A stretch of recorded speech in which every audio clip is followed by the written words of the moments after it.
everyone, welcome back to our channel. So this is another video in Hacker2Hacker series, and we have a very esteemed and known hacker Harsh with us.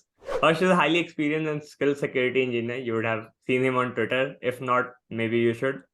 And he's very focused on penetration testing. He has over 7 years of experience in this field, having a very strong record of high quality pen tests and identifying critical security vulnerabilities in a lot of public as well as private bug bounty programs. He specifically led over many engagements with Cobalt as a lead pen tester and reported over 1060 plus findings, which is a huge number in itself. In addition to his expertise on web and mobile applications, including Android and iOS, he also is skilled with thick client and network penetration testing. He does source code reviews once in a while as well, and cloud configuration reviews.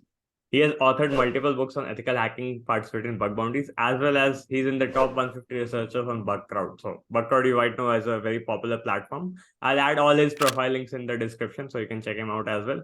He is a speaker at various conferences, and he regularly publishes security findings in the forms of blog posts and mind maps, etc. on his website, harshbothra.tech, and on his GitHub as well. I will add all the links there. You can find him.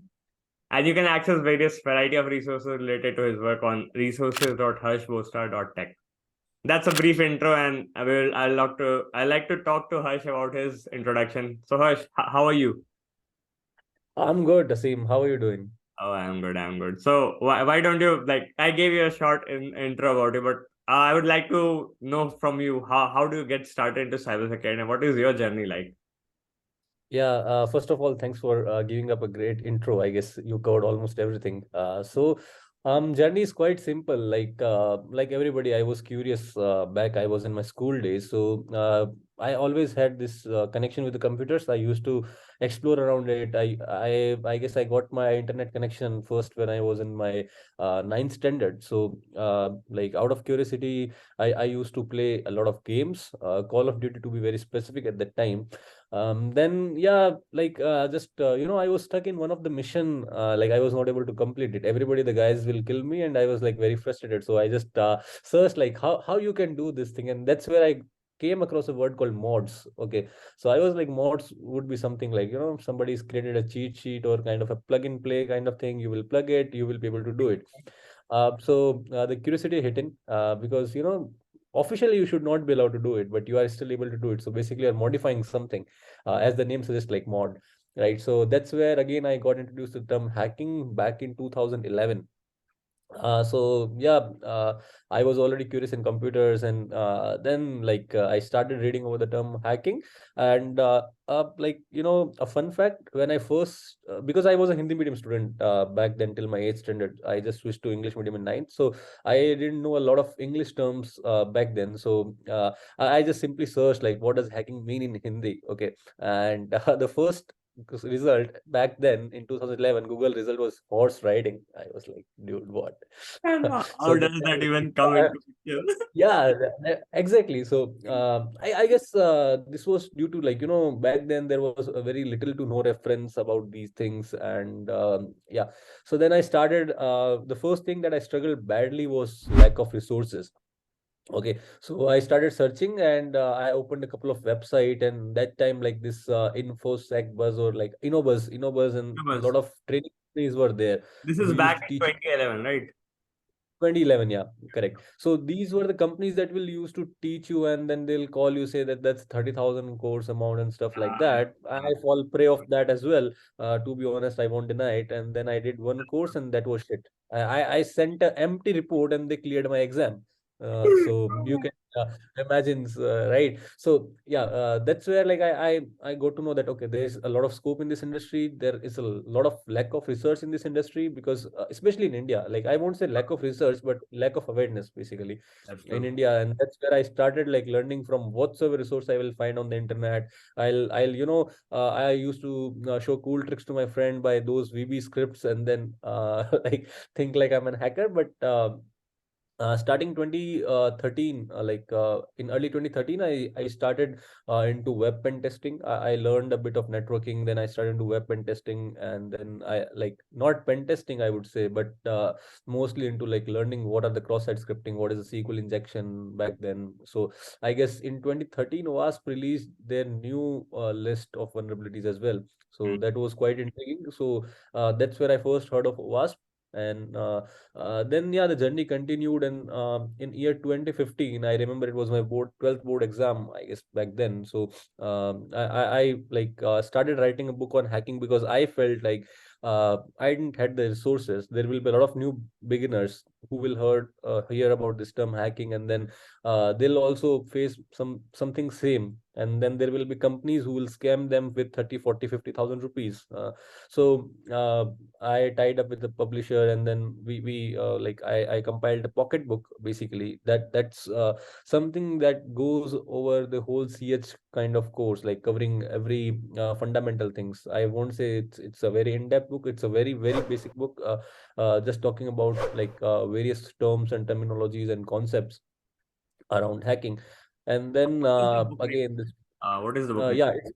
yeah, it's Hacking Be a Hacker with Ethics. So I was quite motivated with the term ethical hacking back then. I used to write everywhere, like, any beginner will do that, like you are an ethical hacker and stuff like that. Now I don't, basically, because now I find it not that intriguing. Now it's like security professional is much better. So yeah, that was a kick in the security journey. I started doing bug bounty back in 2015. I did for a while, like a couple of months in Facebook and like Google and stuff like that. But I don't know like why I stopped for next 2 to 3 years. Then I started back in 2019, like somewhere around October 2019. And 2020 was quite a good year for me. I started being public on Twitter. I started sharing things. I actively participated in Bug Crowd, got into 150, did a lot of talks. And then I realized again the potential of this field. And then I never stopped, never looked back. And that's like 3 golden years, I would say, 2020 to 2022, where I was the most active on like social media, specifically in InfoSec. So yeah. Yeah, I see. Recently, also started this a series of blog posts with different hackers. Oh, Yeah. that's Yeah. really cool. That's very like quick, short. Whenever you want to read, you can just read, and it's fine. It's really nice. I read a few of those, and yeah, even Yeah. the template and everything looks quite hackerish. So yeah, that's good. Yeah. So that's your journey. I was just noting down a few points and everything. Yeah. Maybe for later on if someone has that. That's really cool. I mean, you started way back in 2012, 11. 2011. Sorry, when the hacking the game. I also remember I used to play GTA Vice City and like even Age of Empires. So they had these cheat codes. Like in GTA Vice City, there was this cheat code, Nutter tools to get all the weapons. Leave me alone to Yeah. get pro ratings and all. Hello. So those Comply are with. fly with me, yeah. So those are very cool and like games have been very attracted. I have been very attracted towards specifically towards computer games and back then I didn't even have a computer. So there was a a bhaiya who lived close to me. They had computers. I used to go and play there, and he taught me that these are cheap. And I used to wonder that why did the game makers make these? Why was the what was the purpose of making all this if you can just like you can complete the missions without having anything? Like there's no point of it. So I didn't realize Correct. why the mods were made. Even a friend of mine when I went to college, he used to tell me that he used to do modding for there's a game IGI. So he could mod people's face with tank's head or something like that. I don't know, but he like a lot of people are into hacking who have been into game mods or they have been playing games. A lot of people I have seen, and that's quite similar story that you also told me that you also were into That's hacking and stuff. And yeah, that's really cool. I mean, and the thing that also you mentioned about InnoBuzz and like you had to pay for that. So I remember in my first year, I was very curious about hacking. By that was first year of college was 2015. That's when I got my first laptop. I didn't have any laptop back then. I had a desktop, but I was mostly into residential school, so I never had to access to my lab desktop daily. So when I got my laptop, I started searching about hacking. There was this uh, blog post about null byte wonder how to. So it's a very famous. Even now they have, and those were the only article. Those were very updated. So you can straight away follow it and it would work. That was very surety of it. So back then I was doing like network hacking and stuff. And then I also went to this IIT Kanpur. There was this tech fest going on, and they had this hacker, what do you say, workshop kind of thing. It was, I think, 1,600 rupees for 2 days. So I and one of my friend, he also came, and we learned about SQL injection. So he taught quite genuine things, and the only thing that I felt I learned from there was that now I started poking every website for the same SQL injection. Obviously, most of them didn't work, but then I figured out, okay, there's this SQL map thing that can automate the whole stuff, and it has thousands of payloads that I might not even be able to try. So I started using that, and I found a lot of websites which I used to do SQL map day and night. It just SQL map, SQL manually doing SQL injection, and then doing SQL map. Random websites, any random shitty website. I don't know even. I even don't know. I just used to search. Even there were thousands of list of SQL injectable websites, so you can just go and check those websites as well. So that was pretty cool back then. But yeah, now because a lot of these frameworks are there, like React, and then there's the Bootstrap, Vue.js, all these, so they protect from by default excesses. But yeah, there's still excesses is could be found. Cool. Yeah, That's definitely. quite a journey. Yeah. That's quite a journey, Harsh. So let's say who is coming to the second question. There's someone who is just getting into cybersecurity. So there are multiple profiles of people. There are people who are into college. There are people who are already into software development or some other kind of field. And then there are people who are not at all techie, but they would want to get into cybersecurity. So how would you address to each of these type of person who would want to get into cybersecurity? And what should be the motivation? Like for a lot of people, the motivation is they see bug bounty monies and they get very excited that, okay, even I can make, like, just sitting for 2 days, we'll get $2,000, something like that. And that's not a very good representative of what you would. But I see that a lot of people are into cybersecurity, wanted to get to cybersecurity just because of that reason. So Correct. yeah, just how Correct. do you address a college student, a professional, and someone professional, non-techie professional? Yeah, correct. So these are definitely four different profiles. The first thing I would definitely tell to all of them is like, see, first understand what hacking is, right? We all are doing hacking, being technical or non-technical, doesn't matter, right?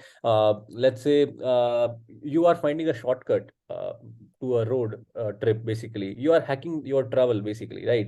You are doing daily hacks, you are doing travel hacks, you are doing hack at everything. Hack is basically shortcut, bypassing something. That's what hacking is, and that's what in the same like technical terms as well. So I think that I have this very famous quote of my own. I don't know if somebody already used it before me, but I write it everywhere, basically. Like, if you are able to hack the creator, you will be able to hack its creation, right? And that's This on what the total bigger thing. Yes. yeah, definitely. So, see, let's talk about students, right? So, students have a lot of spare time, basically. As a student, I have seen in my college days that you can easily bunk the classes. You have to like do something, basically. Have a rapport with your teachers, and you can do that. So, you have a lot of time. Coming to the professionals, you have a limited time because you are occupied with your job. You already have some sort of responsibilities.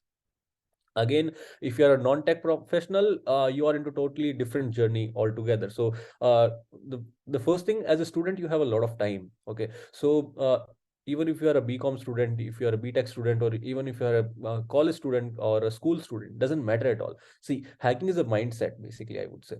It doesn't require you to be like top-notch coder. It doesn't require you to have a lot of knowledge about everything. I personally don't have a lot of knowledge about networking devices. I just know networking that I should know. Okay. And if I don't know something, I can simply go ahead and read it again and again, or I can practice it when I want to do that. Okay.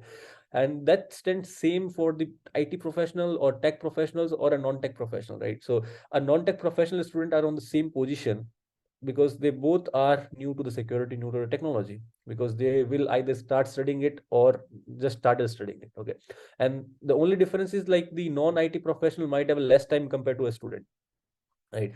So the first thing that you should do is first check that if you have a tuning with the computers, like spend some time understanding what the computers are, like how things work. Like you have to be curious enough. If you are curious, doesn't matter if you are a 10th class student or a like 50-year-old guy, you can still do the hacking part, right? I have seen a lot of infosec people. Like Stock is one example in the community who started, I guess, quite late and does an amazing job. Okay. So age doesn't matter, your profession doesn't matter. I personally know a lot of Indian friends who are not from tech background and still are doing quite good. I was recently teaching my wife about security, and she took interest in that, and she's doing great right now. Okay, she's like started learning, she started grasping things. So totally depends upon your curiosity. If there is a, like, let's say an IITN with 9.9 CGPA, and if they are not curious about hacking, they are just curious about, let's say, cloud computing, they won't be able to grasp the hacking. You have to be curious enough. Okay, and coming to the resources, there are a lot of resources to follow. uh, and one thing that I always suggest, like, don't create a lab mentality. What happens right now is, like, everybody just falls in a prey of, like, let's solve this lab, let's solve that lab. And when they start in a practical scenario, they find things totally different. Because see, labs are made intentionally vulnerable so that you can practice certain skills for a certain amount of time and move on to the live targets. But if you will spend, let's say, an year just spending on the labs, you won't do good in the actual targets. You will lose motivation. I often talk to a lot of newcomers in bug bounty who are like, we are not able to find a valid bug, we did this lab, we did RC on that, but we are never able to find RC. We see GraphQL, but we don't see any valid GraphQL bug. We report introspection, but that get close and informative. The first thing is, yeah, the thing that happens is you are not understanding why something is happening, what it can do. Okay, just fighting with the triagers or just fighting with the clients that, hey, this is a valid report, doesn't gonna, like, give you any knowledge.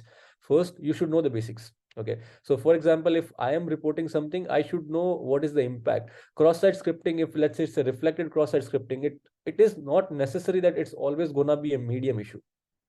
Okay, it can be not even an issue, it can be a critical issue as well, like, depending where you are doing it, what you can do with it.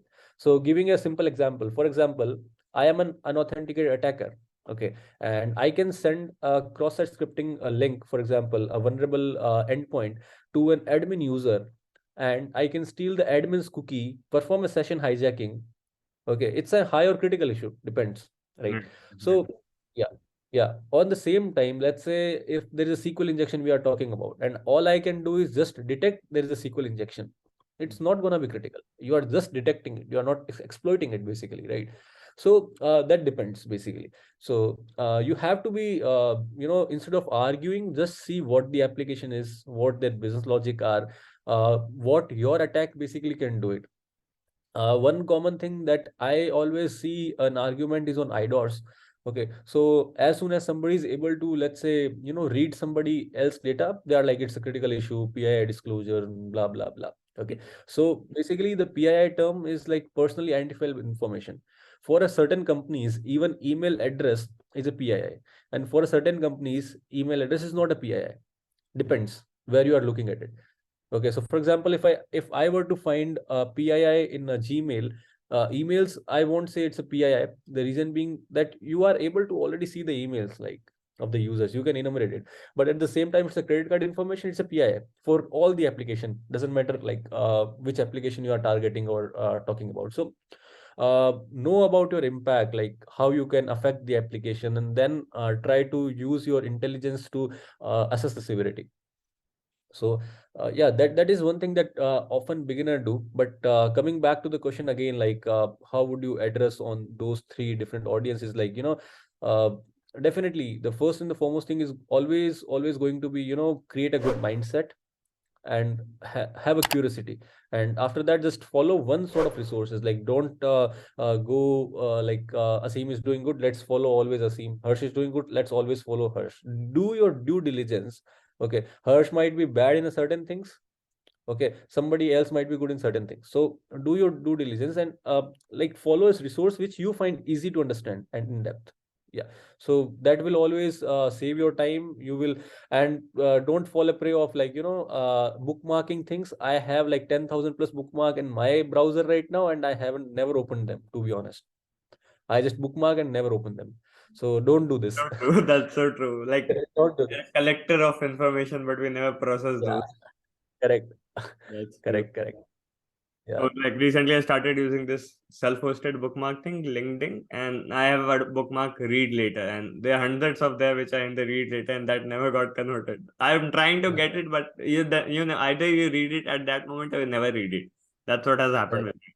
And that you realize Correct. with over time that, okay, this is something out of my bandwidth. I can't I can't do this right now. So I mean, eventually I realize it, and yeah, I noted some points that yeah, knowledge is something, and depending on your time, I would say, like, let's say there's a non-tech person who's into sales, so they might not get so much time. So depending on time, people would, if they want to switch into cybersecurity, they need to spend some time with computers, as you mentioned. Don't restrict yourself to a lab mentality. Maybe practice it, but don't feel that okay, if this happened in the same scenario, the same thing would happen there. It could be critical Right. in the lab, but it's not the same thing in real world. So knowing the impact and assessing severity on your own part is what makes you unique as a hacker. And just going with the lab thing that this happened in the lab, so the same thing that won't pay. That's why you mentioned that do your due diligence. So that's something that's very important. Otherwise, if the machine can do the same thing and you are also able to do the same thing, why not we pay the machine itself instead of doing it by manually? That's very Correct. that Correct. that So I'll mention one more thing. So recently, this Chat GPT and still a lot of AI things are in boom. Even I am exploring it. I am trying it, and I intentionally want to run a series, but I'm being a bit lazy about it. Like AppSec with AI. So a few things I found it is really helpful. But if the data set is before 2021, so for example, if I'll ask about the Nmap commands, it will give me a lot of good things. And the same time, if I'll ask about nuclei commands, it will always give me wrong commands. So the only thing is, it will try to assume that nuclei will use, let's say, hyphen hyphen output for outputting something where it's hyphen O or hyphen output, because they use the single hyphen notation, for example. Okay, so this is where the AI is still getting beaten. Like they are trying to assume things. Okay, so but still it will tell you that nuclei is a powered scanner and stuff like that and blah blah blah. But the commands thing or something like that, don't blindly trust that it will always be right. So for example, interesting thing, I was talking to AI about something. I need to set up something regarding a CI/CD in GitLab. So what it will do, it will basically install something of a Go, let's say nuclei, using Go get, and Go get is now deprecated basically. yeah. Yeah. Hmm. So I told it that it's not go get, it's go install. And now every time I ask it something regarding Go, it's always a go install. So they are storing the data basically, and they are evolving in that way. So that is also a good thing. So if more people are correcting it, it will definitely be helpful in AppSec for sure. So yeah. Oh, that's quite a good segue to my next question, because that was the next thing I was wanting to ask. Where do you see cybersecurity evolving in the next 10 years with this AI and everything? Like, even I was using AI for, I had to like network between two Docker containers. I was running a dash, I was creating a dash, and there was this Postgres container. So I didn't want to just go through a lot of Stack Overflow. So I just went to ChatGPT and I added, and then I had to modify it slightly a bit because the answer was not very correct with the new Docker Right. version and everything, which is normal, which happens. But yeah, Yeah. you see this chat GPT is quite evolved, and a lot of questions are very accurate. The answers are very accurate. You can even create the, what do you say, a management summary of your pen test using just giving the pointers, and it will just Correct. create it for you. So that's a very, if someone who is not very good at writing, if they are blocked at somewhere, that's a very good way to use it. I personally feel it's a good one. So yeah, Correct. that's where the third question is. Where do you see cybersecurity evolving in the next 10 years? Yeah, that's a great question. So first thing, like as my personal opinions, the manual efforts are not going to go anywhere. Your bug bounty journey, your pen testing thing, they are not going to go anywhere. You will still be there. AI is gonna be a great tool for assisting you in doing your job much easier, much faster, from writing exploits to.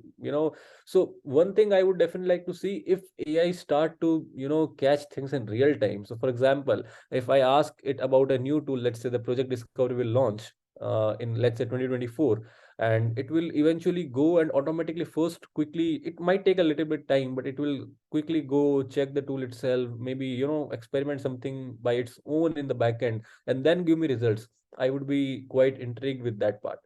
um, Apart from that thing, a lot of things are going to be automated, especially in different industries. But I specifically, if we talk about cybersecurity, it might impact the jobs on the defensive security part, but offensive part is still gonna be a lot of manual efforts, because the creativity is the important part when you are hacking something.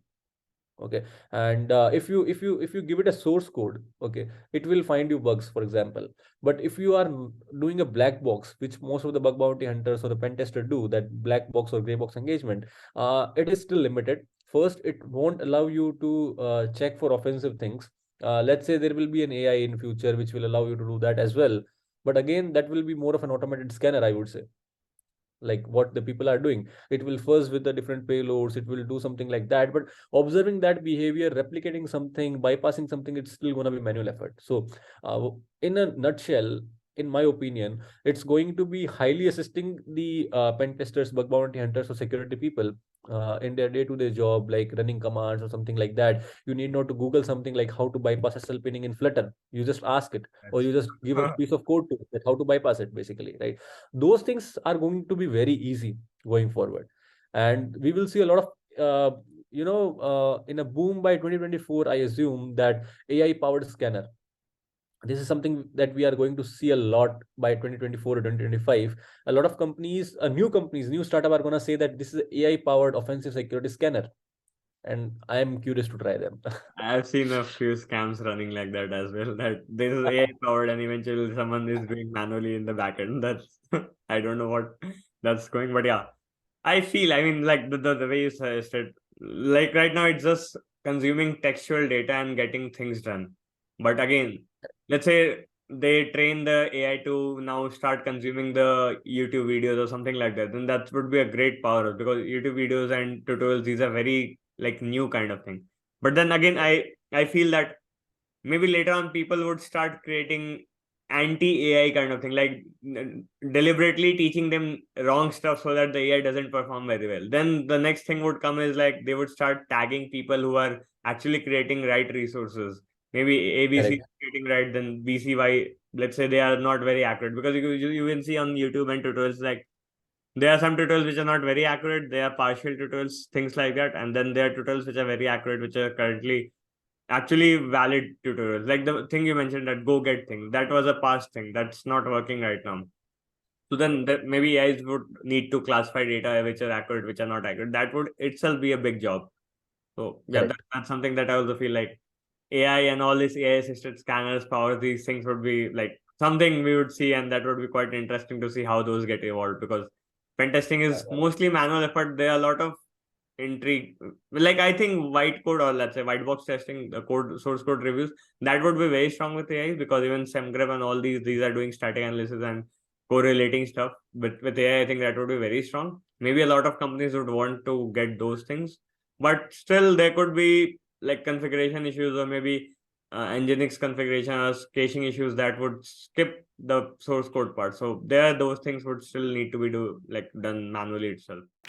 Yeah, definitely. And one should not 100% rely. So there are a lot of new comers who want to gain attention in the public by writing blog posts on their findings or whatsoever. And that's not a bad thing. We also might have done that in the past, that to write something to gain a good following or something like that, because that builds a credibility, that builds a brand name.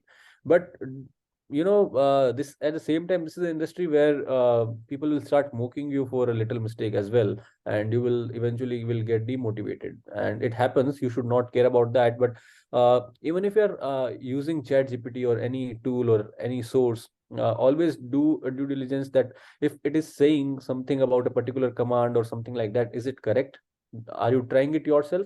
So I understand these AI tools as just an assisting factor. So for example, I want to write a nice theory about a blog, for example. Okay, I'll give some keywords that, for example, I am writing a blog about command injection, and command injection is, let's say, a vulnerability that is server side, and I want to do this, that, and can you write me a quick summary that includes all those points?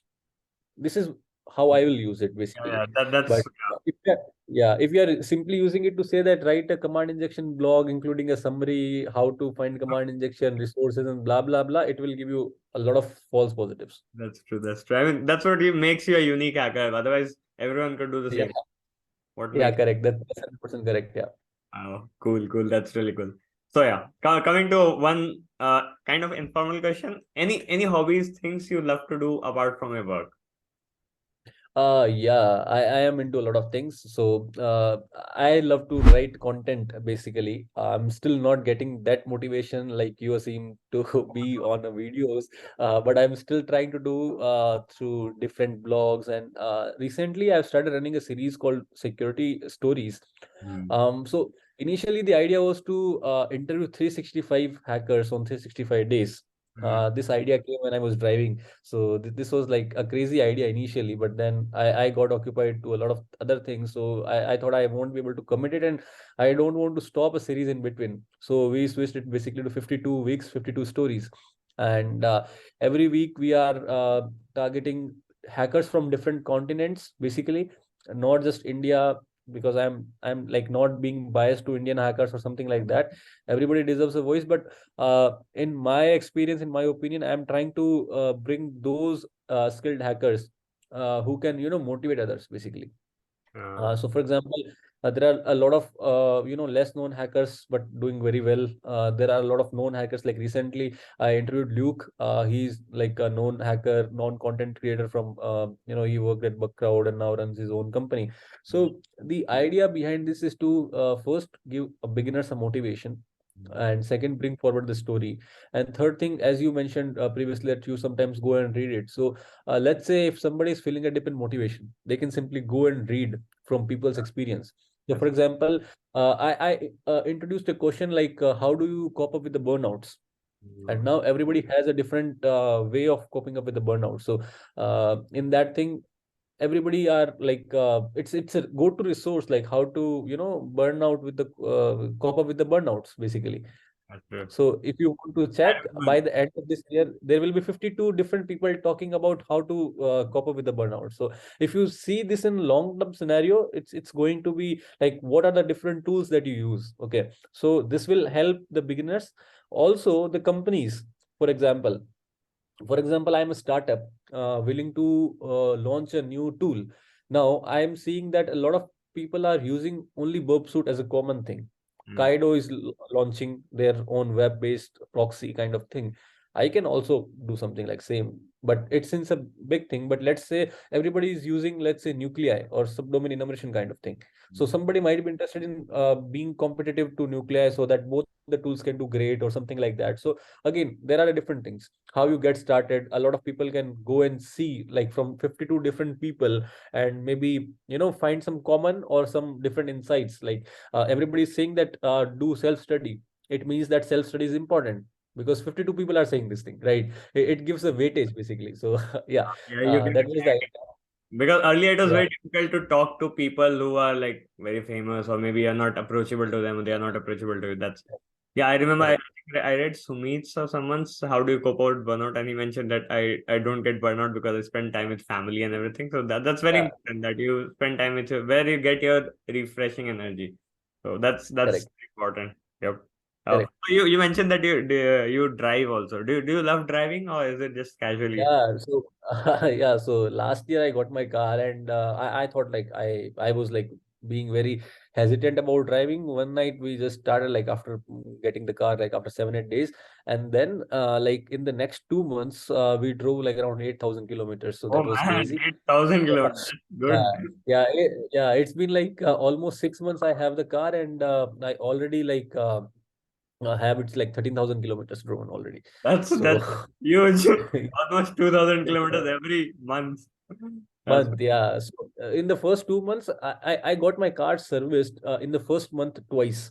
Like the first two oh service yeah, the twice. So, kilometers. yeah, Yeah. yeah. Being hesitant to driving. So basically, for me, I like to take up new challenges and opportunities. Basically, so everything I consider as a challenge. So driving was like initially a fearful thing for me, because I am like more concerned about somebody else security, that I don't want to hit That's true. somebody.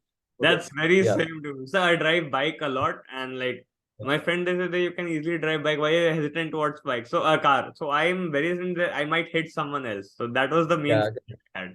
Yeah, correct. I don't care about if my car gets hits, or if that's okay, if it's just but even that should not do, right? So I always drive safe, and like I always maintain my limits, like in speed limits and everything. But yeah, I write poetries. I do like to read about a lot of mythological things. I sometimes go on adventures.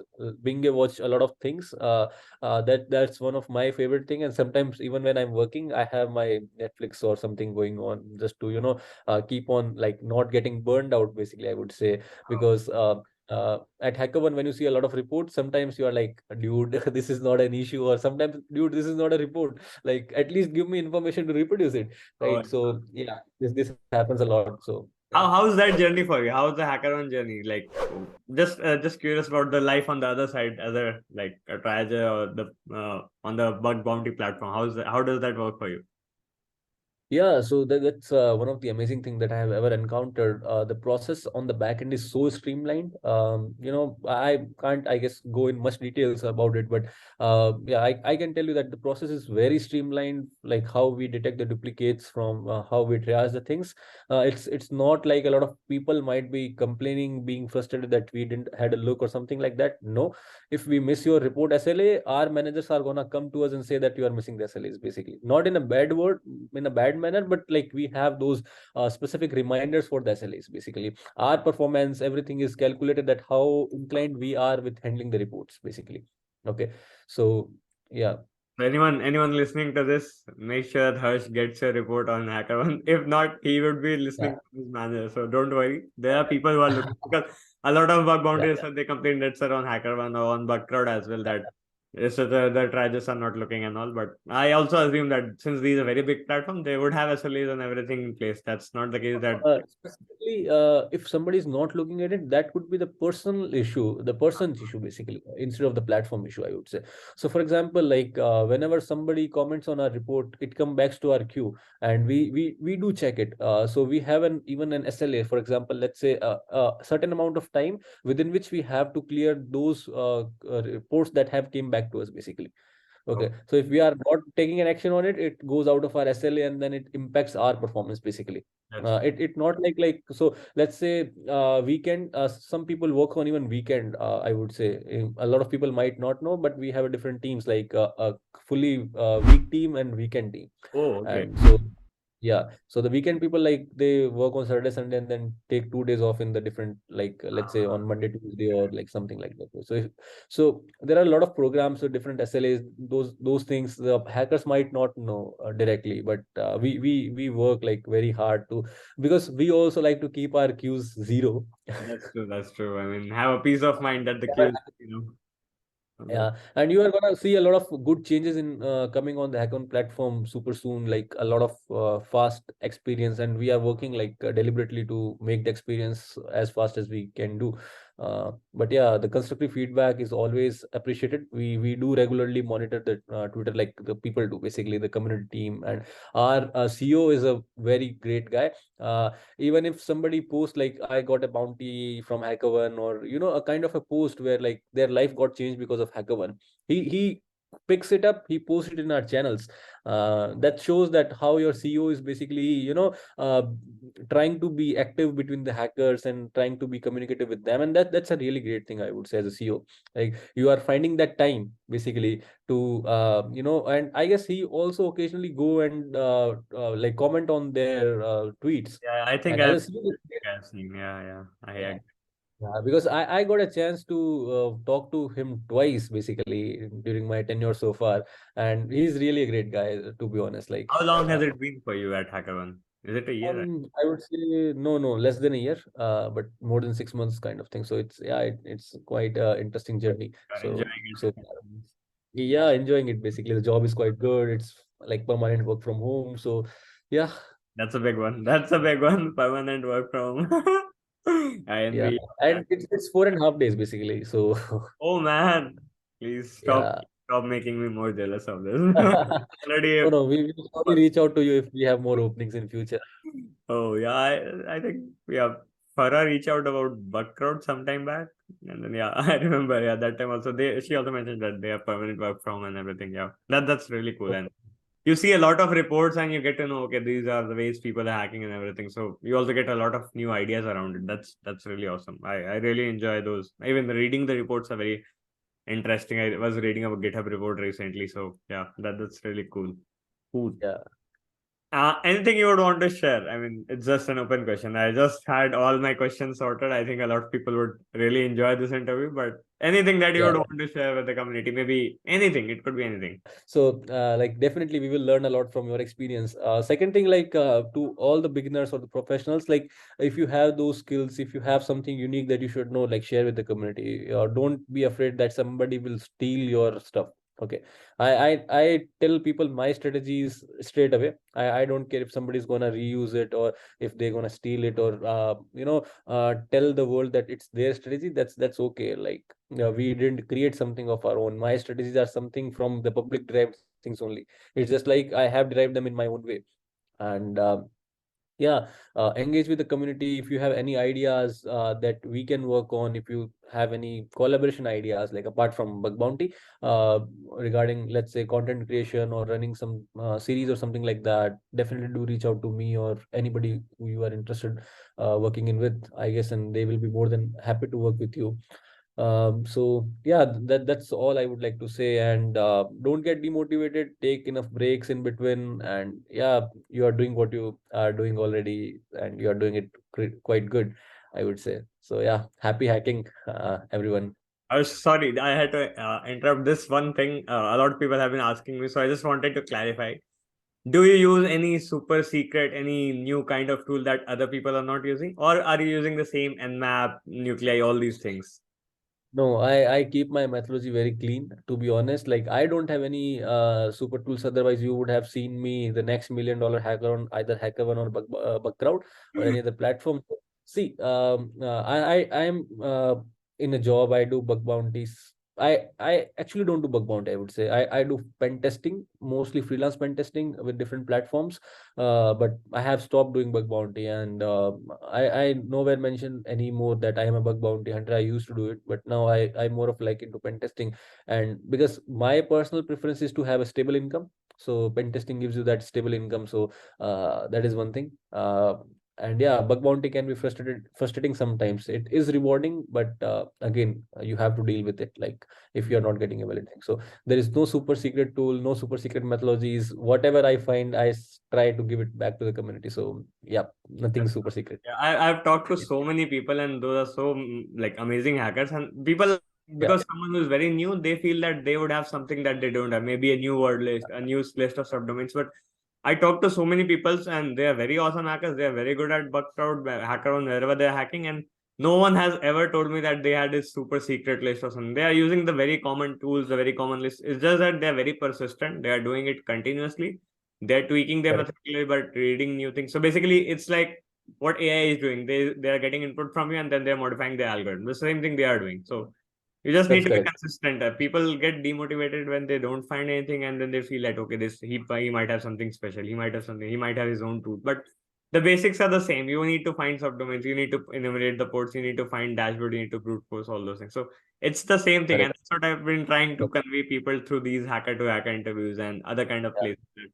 There's nothing yeah. super secret Like, you can do. you need not to run behind the low hanging fruits, because understand, if something is easy to find, it's already found, basically. Very true. Like this is what I believe. This is what I believe. And yeah, So yeah, if you're at low hanging fruits, you would also get like low hanging bounties as well. Look for the yeah, real correct. meat. Yeah, that's Yeah, correct. If you are, let's say, going behind SQL injection, XSE, RC, XSS, the chances of getting them duplicate are less. XSS is still like not fixed by a lot of companies in my triage experience so far. So you get a lot of duplicates. But like if you are running behind real access control or something like those issues, the bounties will be good, the rewards will be good, and you won't be disappointed. It might take time, but one bug can be rewarding for a whole month. So yeah, like keep the spirit up, I would say to everyone, and focus on the real things.